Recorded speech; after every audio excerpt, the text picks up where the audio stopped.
Ասման ողջույն բոլոր նրանց, ովքեր նոր են միացել Ֆորտունայի եթերային աշխատանքին, մենք աշխատում ենք եթերում եւ այս պահին բացենյակում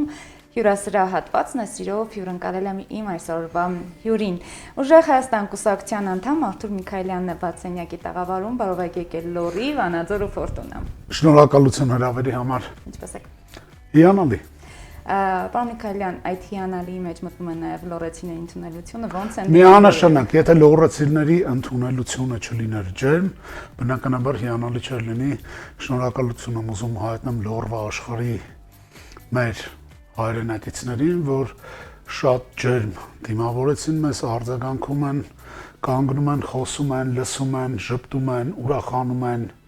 Մինչև այս պահը որտեղ եք հասցրել լինել, ինչ հանդիպումներ եք ունեցել, որտեղ մարդիկ։ Մինչ այս պահը մենք գտնվել ենք Վանաձոր քաղաքում, այցելությունը նախապատրաստում են նաև մոտակա գյուղերում, ցավոք սրտի եղանակային պայմանները թույլ չտվեցին, որ մենք ավելի շատ լինենք գյուղերում, բայց վստահ եմ, որ մոտ ժամանակներս մենք անցնելու ենք ամենաբոլոր գյուղերով, շրջելով գյուղացիների հետ։ Շատ լավ։ Պարոն Միքայելյան, մեր այսօրվա հանդիպման նպատակը ուժեղ Հայաստանի տնտեսական 5 քայլերն են։ Ձեր թույլտվությամբ հերթով քայլերով գնանք եւ ավելի մանրամասնենք մեր լուսավորների համար։ Նախ ինչպես կնութագրեք այդ 5 քայլերը դեպի ուժեղ Հայաստան տնտեսական ծրագրի հիմնական նպատակը, որն է, ինչ եք ասում դուք։ Տեսեք, մեր հիմնական նպատակ, ուժեղ Հայաստանի հիմնական նպատակը կայանում է նրանում, որ մենք ստեղծենք ուժեղ Հայաստան։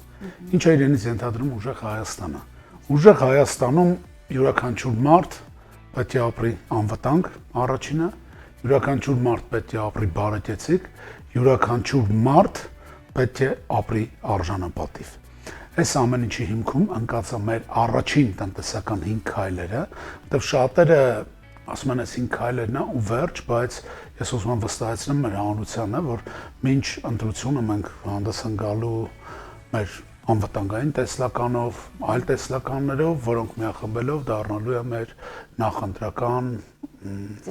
ծրագիրը։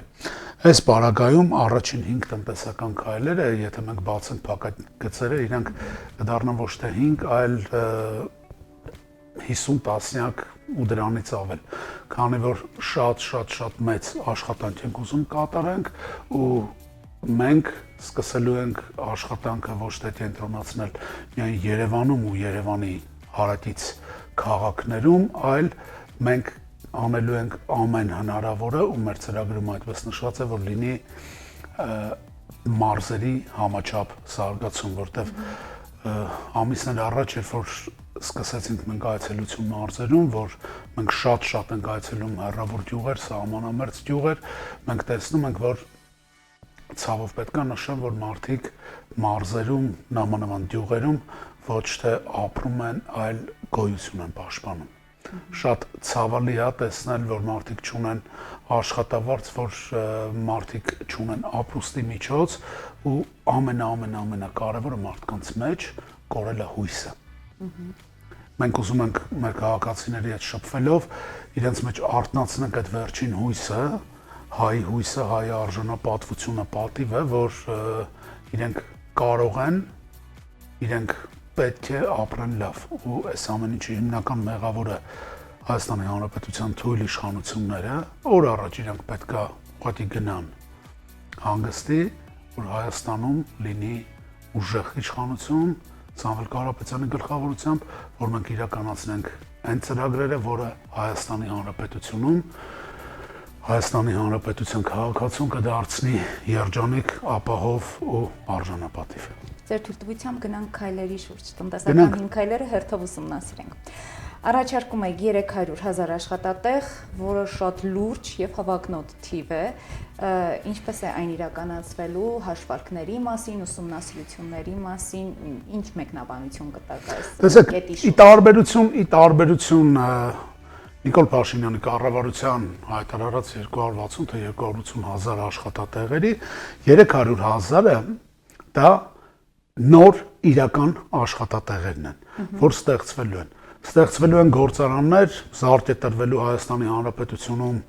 արդյունաբերությանը, թե թեթև արդյունաբերությանը, թե ծանր արդյունաբերությանը, մոտ 80,000 մոտավորապես 80,000 աշխատատեղեր ստեղծվելու են արդյունաբերությունում, գործարաններ Հայաստանի Հանրապետության տարբեր մարզերում, իմիջիայլոց նաև Վանաձորում, հա, այստեղ մենք չենք նախատեսում սահմանափակվել մեկ գործարանում, դիտարկվում է յուրաքանչյուր մարզի հնարավորությունները, յուրաքանչյուր մարզի, այսպես ասեմ, արտադրական, արդյունաբերական հմտություններն ու պատմությունը ու հիմք ընդունելով այս ամեն ինչը տեղաբաշխվելու են այս գործարանները։ Շատ մարդկանց մոտ իմիջիայլոց Վանաձորում եղել է դեպքեր, որ մարդիկ դեռ նախկին Չիմպրոմի դառը փորձ ունենալով, որ մարդկանց մոտ առողջական խնդիրներ, ես կարող եմ վստահեցնել, որ 21-րդ դարում ու մեր կողմից այն գործարանները, այն արտադրությունները, որ կստեղծվեն, շատ մեծ ուշադրություն է դարձվելու բնությանը, էկոլոգիային ու մարդկանց առողջությանը, քանի որ մեր նպատակն է, որ մարդիկ ապրեն բարեկեցիկ ու լավ, ու դրա համար ամեն ինչը լինելու է այնպես, որ մարդը վաստակի ու վայելի իր կյանքը։ Շատ լավ։ Ծրագրում նշում եք նաև փոքր բիզնեսի ազատումը շրջանառության հարկից։ Ինչ ազդեցություն կտա դա բնության։ Այո, փոքր բիզնեսի ազատումը շրջանառության հարկից։ Տեսեք, մի փոքր եթե մենք հետ գնանք, նախորդ տարի փոքր բիզնեսի շրջանառության հարկը 5%-ից դարձավ 10%։ Ու այդ ընթացքում մոտավորապես 3600 անաձեռներեց կամ ՍՊ փակեցին իրենց ընկերությունները։ Այսինքն ամենաքիչը այդքան մարդ կարելի է ենթադրել, որ եթե ամեն ընկերություն թեկուզ մի հոգի աշխատում էր, համա 10,000 մարդ դարձավ գործազուրկ։ Այո։ Մենք նպատակ ենք դրել այդ ընկերություններին փոքր ու միջին, ովքեր վճարում են շրջանառության հարկ, որ այդ մարդիկ այն գումարը, որը որ պետք է տային պետությանը շրջանառության հարկի տեսքով, որ իրենք ներդնեն իրենց բիզնեսում ու զարգացնեն բիզնեսը։ Ասեք, շատերի մոտ գալիս է մի այսպիսի հարց, թե մարդկանց բիզնեսից ազատելով պետություն հարկ չի մտնում, ինչպես է իրականացվելու սոցիալական ծրագրերը, թոշակներ եւ այլն։ Ես ուզում եմ ուղղակի փառատեմ տվյալ մարդկանց մտահոգությունը մի պարզ օրինակով։ Փոքր բիզնեսը, որը Հայաստանում մոտ 70,000 ընկերություն է, իրանց վճարած հարկերը պետբյուջեում նրանց տեսակարար կշիռը կազմում է ընդամենը 2.4%։ Հիմա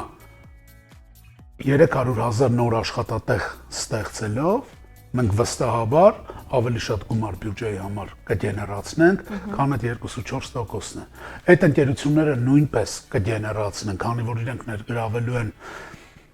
նոր աշխատողներ, այդ աշխատողները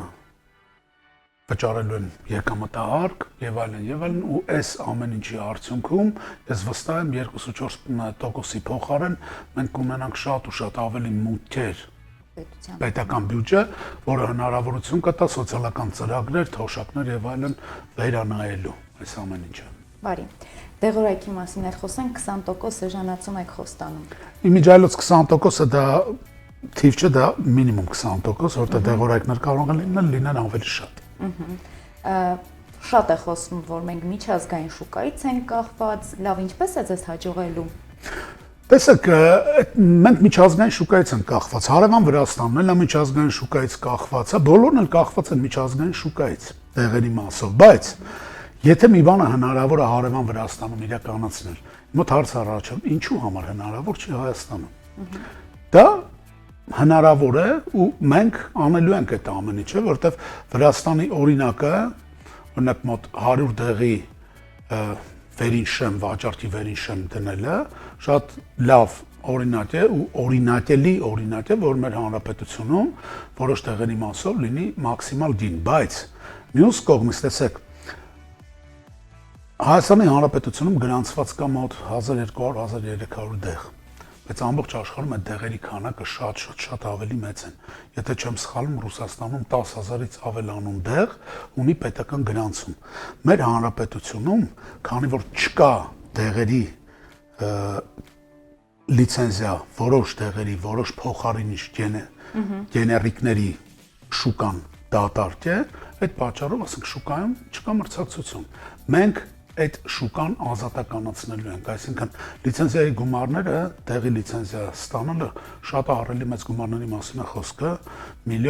1 միլիոն դրամից ավել, բացի դրանից մի քանի ամիս էլ Հայաստանում այդ դեղը ստուգում են, իմ մոտ օրինակ հարց է առաջանում ու վստահ եմ մեր հայրենակիցները կհամաձայնեն, որ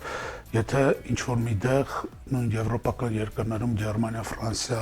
Հոլանդիա կամ այլ երկիր կամ Ամերիկայի Միացյալ Նահանգներ, թեկուզ նույն Ռուսաստանում, եթե այդ դեղը անցել է լիցենզավորման փուլ, եթե այդ դեղը անցել է փորձաշրջան տարիներով, ինչ կարիք կա այդ դեղը կամ մասնագիտական առումով, որ Հայաստանի Հանրապետությունում այդքան երկար ժամանակ փորձակնություն անցնի, բացի դրանից այդպիսի ահռելի մեծ գումարներ վճարվի լիցենզիայի համար, հա։ Մենք այս ոլորտում, դեղերի ոլորտում, մենք անելու ենք ամեն հնարավոր բան, որ մեր հայրենակիցները ցանկություն չունենան ծանոթ փնտրեն, որ Հայաստանի սահմաններից դուրս ինչ-որ մի երկրից դեղեր բերեն իրենց համար Հայաստան։ Լինելու են դեղերը մատչելի ու վստահաբար եմ ասում, այս ամեն ինչը շատ կօգնի մեր հայրենակիցներին։ Իմիջիայլոց մի հավելում էլ անեմ, շատ դեղեր կան այսօր Հայաստանում, որ ապահովագրության շրջանակներում մարդիկ ստանում են անվճար, բայց այդ դեղերը էլի, ասում եմ, սահմանափակ են։ Մենք այնպես ենք անելու, որ լինեն տարբեր դեղեր, շատ ավելի շատ դեղեր, որտեղ մարդկանց տրվում է այն դեղերը հիմնականում անվճար, որոնք որ գրանցված են Հայաստանում, բայց ամբողջ աշխարհում վստահեցնում եմ 10-20 անգամ ավելի շատ դեղեր գոյություն ունեն, որ ունեն պետական գրանցում իրենց երկրներում ու ամբողջ աշխարհում, որը հնարավոր է նաև լինի Հայաստանում։ Այսինքն այս դեպքում լիցենզիայի հետ կապված դեղերի աճի շուրջ նաև բյուրոկրատական քաշքշուկ մի կողմ։ Միանշանակ այս ոլորտը մեր կողմից շատ մեծ ուշադրության է արժանանալու ու այս ոլորտում լինելու են շատ լուրջ բարեփոխումներ։ Նույնիսկ ավելին ասեմ, չի բացառվում նաև Հայաստանում ստեղծել դեղագործական ընկերություններ, որոնք կարտադրեն դեղեր, որոնք կլինեն ավելի մատչելի, Հայաստանում նման փորձ կա, մասնագետներ հնարավոր է գտնել Հայաստանում ու ներդրումները կապահովեն, որ Հայաստանում այդ ամեն ինչը իրականանա։ Շատ բարի, գնանք հաջորդ քայլի շուրջ խոսելու։ Գյուղմթերքի երաշխավորված մթերում ինչպես է գործելու եւ արդյոք սա չի վերածվի պետական սուբսիդիաների անverջ բեռի, որի մասին գյուղացիք շատ են մտահոգվում եւ շատ են խոսում։ Տեսեք, գյուղի ժողովրդին հիմնականում հետաքրքրում է մի բան։ Ստանում է իր բերքը ու հետո ինքը ունի խնդրեմ այդ բերքը վաճառելու։ Բայց մենք մթերման կայաններով այս ամեն ինչին ասում ենք վերջ։ Մենք վերջ ենք դնում այդ ամեն ինչին։ Մարդը չի ունենալու խնդիր։ Մեր նպատակն է, որ գյուղացին զբաղվի իր գործով, ինքը մշակի իր հողը, ու ինքը ստանա լավ բերք, վստահ լինելով, որ այդ բերքը մթերման կայանի կողմից ընդունվելու է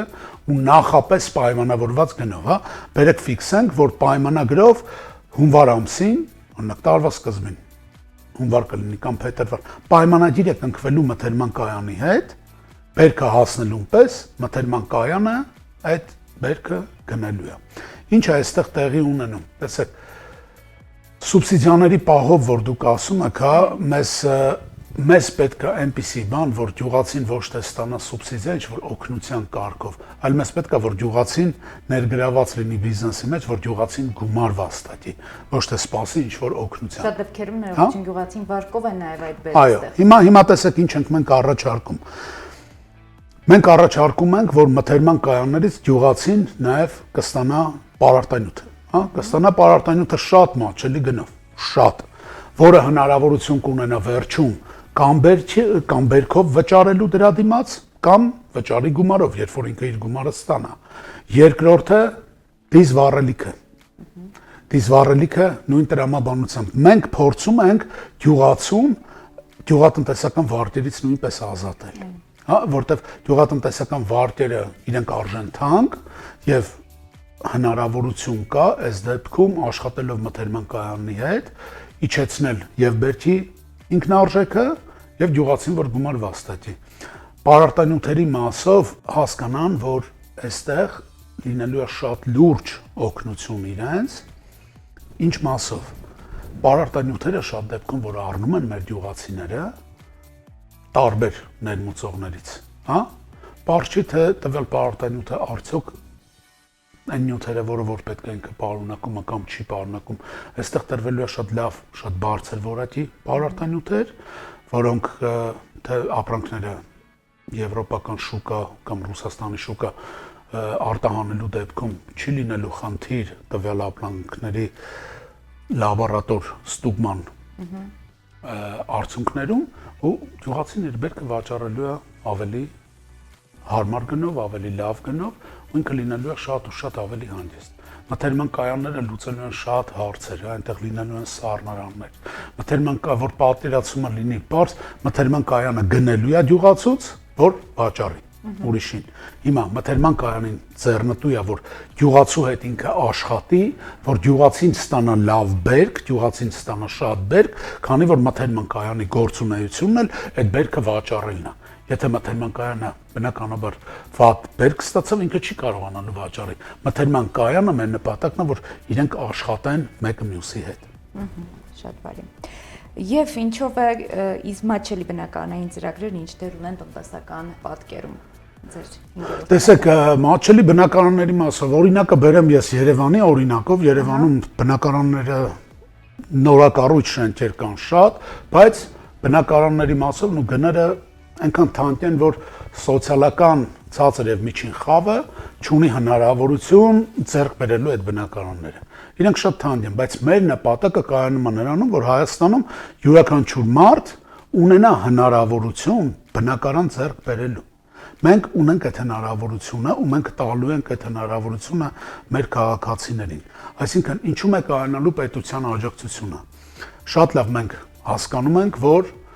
50%-ից ավել, կոնկրետ տոկոսը չեմ կարող նշել, դա տարբեր, չգիտեմ, հող, կոմունիկացիաների ստեղծում, ճանապարհի ստեղծում եւ այլն, այդ արժեքը ներառում է ընդհանուր քառակուսի մետրի գնի մեջ։ Պետությունը այս անգամ շինարարին տալու է հողը, տալու է գազը, տալու է ջուրը, տալու է կոմունիկացիաները, ճանապարհները ու շինարարին ասի կառուցի շենքը ու պետք է վաճառվի սա այս գնով։ Շինարարն ունենալու է իր եկամուտը, բայց պետությունը աջակցելու է, որ մեր հայրենակիցները ունենան հնարավորություն ավելի մատչելի գնով ձեռք բերելու բնակարաններ։ Իմիջիայլոց այս ծրագիրը լինելու է էլի ամբողջ Հայաստանի Հանրապետությունում, քանի որ մեր քաղաքներում մենք տեսնում ենք շատ ահավոր վիճակ շենքերի սեյսմակայունության հետ կապված, որտեղ շենքեր կան 7-8 տասնյակ տարիներ չեն վերանորոգվել ու այստեղ շատ բարդ է այդ խնդիրը ու մենք փորձելու ենք նաև ինչ-որ ձևով լուծել այդ ոչ սեյսմակայուն շենքերի խնդիրը։ Ինչ-որ մի ժամանակ պետքա, այսպես ասեմ, ստարտ տրվի այդ գործին, որովհետև շենքերում շատ անբարենպաստ են պայմանները, բայց մեր հայրենակիցները արժանի են ավելի լավ ու բարեկեցիկ կյանքի։ Վթարայինների մասով էլ այստեղ միանգամից կարող ենք ներառել, որովհետև մարզերում, Լոռիում եւս շատ վթարային։ Շատ է Լոռիում, Շիրակում, շատ է այդ ամեն ինչը ու ես վստահ եմ, որ ժամանակի ընթացքում մենք ուշադրություն կդարձնենք այս ամեն ինչին։ Տեսեք, մենք ոչ թե մենք գիտենք բոլոր խնդիրները բոլոր տեղերում, բոլոր մարզերում, գյուղերում, քաղաքներում խնդիրներին մենք ծանոթ ենք, բայց մենք հանդես ենք գալիս լուծումներով։ Մենք չենք ուզում խոսել խնդիրների մասին։ Խնդիրների մասին Հայաստանի Հանրապետությունում այսօր կարելի է խոսել շատ երկար, անվերջ, օրերով, ամիսներով, տարիներով նույնիսկ կարելի է խոսել խնդիրների մասին, բայց մենք իմանալով այդ խնդիրները, մենք առաջարկում ենք լուծում։ Իդեպ 300,000 աշխատատեղը նույն 20,000 բնակարան սարքելը, տեսեք ինչքան շինարար պետք է աշխատի այդտեղ, հա։ Մեր մոտ էլ եմ ասում, մեր ծրագրերում մարդիկ հասարակությունը կգտնի բացառապես իրատեսական ծրագրեր, որի հետևում կա մշակված արդեն քաղաքականություն, թե ոնց է իրականացվելու այդ ամեն ինչը։ Եվ որպես ամփոփում 5 քայլերի, ինչով է այս ծրագիրը, ձեր ծրագիրը տարբերվում այլ ուժերի տնտեսական ծրագրերից եւ ո՞րն է ձեր այցեքարտը։ Անկեղծ որ ասեմ, ես չեմ տեսել մի ուժ, նույնիսկ իշխող քաղաքական ուժը չունի տնտեսական ծրագիր ու վստահաբար ես կարող եմ ասել, որ մեր տնտեսական ծրագրի նման կամ մոտ ոչ մի օր չի կարող իրականացնել այս նման աշխատանքներ մի պարզ պատճառով։ Տեսեք, Ուժեղ Հայաստան կուսակցության ղեկավար ու Հայաստանի Հանրապետության հաջորդ վարչապետ Սամվել Կարապետյանը ինքը հայտնի է այդ բարի ու լավ համբավով։ Եվ միայն այն փաստը, որ Սամվել Կարապետյանը կլինի Հայաստանի Հանրապետության վարչապետ ու մարդիկ կսկսեն վստահելով նրան ներդրումներ կատարել Հայաստանի Հանրապետությունում, դա բավական է։ Այստեղ այլ բան ուղղակի մտածել կամ չգիտեմ ենթադրել չի կարելի, որտեղ մարդու անունը արժե շատ մեծ արժեքա ներկայացնում։ Մենք ունենք Նիկոլ Փաշինյան ու Հայաստանում չկա ոչ մի տեսակի ներդրում։ Իմիջայլոց ավելորդ չեմ համարում նշել, որ 300,000 նոր աշխատատեղերի մասով տարեկան Հայաստան ներդրումը կատարվելու մոտ 1.5-ից 2 միլիարդ դոլար գումար ու դա պետության պարտքի վրա ազդեցություն չի ունենալու, քանի որ այդ ամենը չլինելու է հիմնականում մասնավորի կողմից։ Շատ բարի։ Եվ պարոն Միքայելյան, ինչ-որ բան դուրս մնաց մեր զրույցից, որ կուզեք անպայման մեր հեռուստադիտողներին կոչով դիմել կամ ամփոփում որպես մեր այս հանդիպման։ Ասեմ այսպես, ես ուզում եմ վստահեցնեմ մեր հեռուստադիտողներին, որ ուժեղ Հայաստանը լինելու է, մենք վստահ ենք դրանում ու հորդորել մեր քաղաքացիներին ընտրություններ գնալուց առաջ նայել, ոչ միայն նայել այն ծրագրերը, որոնք որ կլինեն նախընտրական շրջանում կուսակցությունների մոտ, այլ նաև հասկանան, թե ով է կանգնած այս ծրագրի հետևում ու արդյոք իրատեսական է այս ամեն ինչը անել, թե ոչ։ Շնորհակալ եմ զրույցի համար։ Ես նույնպես շնորհակալություն։ Հաջողություն։ Հարգելի հեռուստատողներ, բացենյակի տաղավարում սիրով հյուրընկալել էի Ուժեղ Հայաստան կուսակցության անդամ Արթուր Միքայելյանին, ալիքը մի փոխեք, մնացեք Ֆորտունայի հետ։